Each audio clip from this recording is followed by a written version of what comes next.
এই যে পিএলআইডি এই যে জেল বের হয়ে গেছে বলেন। হ্যাঁ জেল বের হয়ে গেছে, এই যে জেল বের হয়ে গেছে, বলছিল 25 দিন থাকতে। দুইটা। হ্যাঁ বিসমিল্লাহির রহমানির রহিম। দর্শক, পিএলআইডি কোমর ব্যথার অন্যতম কারণ এবং যত ইয়াং রোগীরা আছে এই রোগে আক্রান্ত হয় এবং পিএলআইডি নিয়ে অনেকে বিভিন্ন দিকে থেরাপি নিয়ে আরও খারাপ হয়ে যায়, আমাদের কাছে আসে। অনেকে অপারেশন করে আরও খারাপ হয়, হতে পারে অনেক সময়, এক এক ক্ষেত্রে এক এক কারণে। হয়তো এই ক্ষেত্রে প্রতিটা রোগ একজন বিশেষজ্ঞের তত্ত্বাবধানে অপারেশন হোক, থেরাপি হোক, ওষুধ হোক, এটা করতে হবে। বিভিন্ন থেরাপি সেন্টারে গিয়ে গিয়ে প্রোডাক্ট হিসাবে থেরাপি দিয়ে কোনো লাভ নাই। প্রপার টোটাল চিকিৎসকের তত্ত্বাবধানে চিকিৎসা করতে হবে নাকি? জি স্যার। আপনি কার আন্ডারে এখানে আছেন?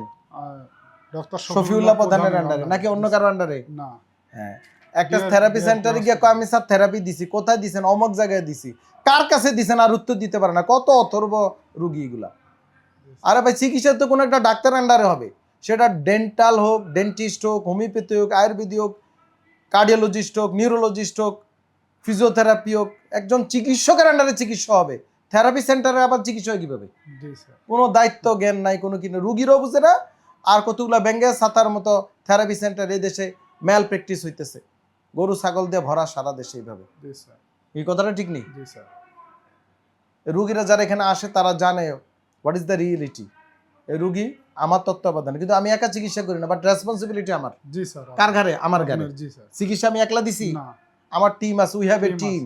ডিপিআরসি এখানে বিভিন্ন ফিজিশিয়ান আছে, অ্যানাদার মেডিকেল স্পেশালিস্ট আছে, এখানে টেকনোলজিস্ট আছে, টেকনিশিয়ান আছে, মেডিকেল অ্যাসিস্ট্যান্ট আছে, নার্সেস আছে। একটা টিম ওয়ার্কের মাধ্যমে আমরা এই রুগীগুলারে চিকিৎসা দিয়ে থাকি। তো ওনার পরিচয়টা আগে জানিস, বলেন আপনার পরিচয় কি?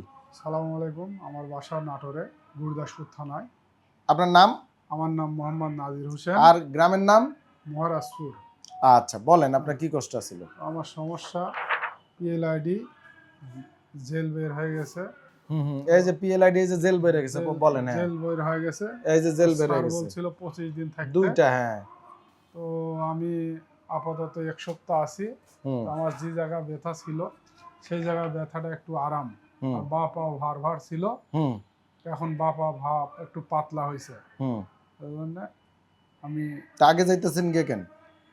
আগে চলে যেতে আমার আর্থিক একটু সমস্যা, এই জন্য চলে যেতে। আচ্ছা। আর যে ব্যায়ামগুলো আমাকে শিখাইছে এই ব্যায়ামগুলো আমি বাসায় যায় পুনরায় স্টার্ট করবো ইনশাল্লাহ। তা আগের চেয়ে অনেক ভালো, এই তো? আগের চেয়ে একটু ভালো। আচ্ছা, ব্যায়াম ট্যায়াম চলুক। তো সবাই ভালো থাকবেন, এইভাবে সময় নিয়ে আসবেন। পিএলআইডি রুগী 25 থেকে 30 দিন সময় ডিপিএসসিতে থাকতে হয় ইনশাআল্লাহ। প্রত্যেকটা রুগী যারা এইভাবে ছিল, অতীত যে আমাদের স্টাডি আছে, আমার তো প্রচুর পাবলিকেশন আছে। আমার ওয়েবসাইট shofiyullahpradhan.com গিয়ে দেখবেন, লটস অফ পাবলিকেশন আছে। আলহামদুলিল্লাহ মনে হয় 25টার মতো, 23 থেকে 25টা এরকম। তো এই পাবলিকেশনগুলো পড়বেন, স্টাডি করবেন, তাহলে বুঝবেন পিএলআইডি নিয়ে আমাদের পাবলিকেশন আছে। সবাই ভালো থাকবেন। আসসালামু আলাইকুম ওয়া রাহমাতুল্লাহি ওয়া বারাকাতুহু। ডিপিআরস লিমিটেড, আস্থা, বিশ্বাস ও নির্ভরতায় অবিচল।